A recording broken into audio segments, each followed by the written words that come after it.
Bienvenue sur France 24, il est 19 h à Paris. À la une de l'actualité, le pape François est arrivé à Marseille.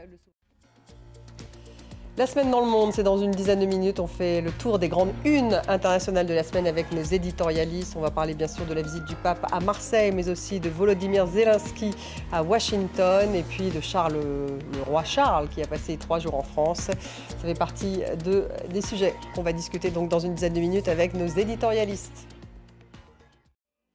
Le pape François est donc arrivé à Marseille. Le souverain pontife a insisté qu'il venait en Méditerranée, non pas en France. 2 jours de visite avec un temps fort, le recueillement avec d'autres leaders religieux locaux devant le mémorial aux marins et aux migrants perdus en mer.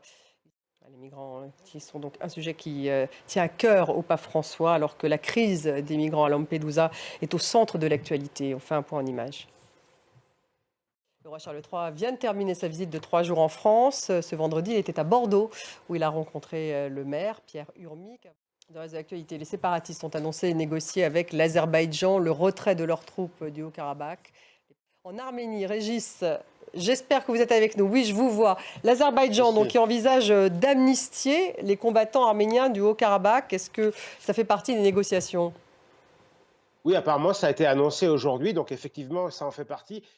Merci Régis. Régis Jean, en direct de Yerevan. Kiev a revendiqué une frappe réussie, disent-ils, sur le siège de la flotte russe de la mer Noire en Crimée. L'opération a fait au moins un disparu. Cette région de l'Ukraine annexée par Moscou en 2014 et la ville de Sébastopol sont au centre du dispositif militaire russe pour son invasion de l'Ukraine. David Gilbert. Merci de nous avoir suivis. Dans quelques minutes, une semaine dans le monde, on revient sur les grandes unes de l'actualité internationale avec nos éditorialistes et chroniqueurs. Restez avec nous.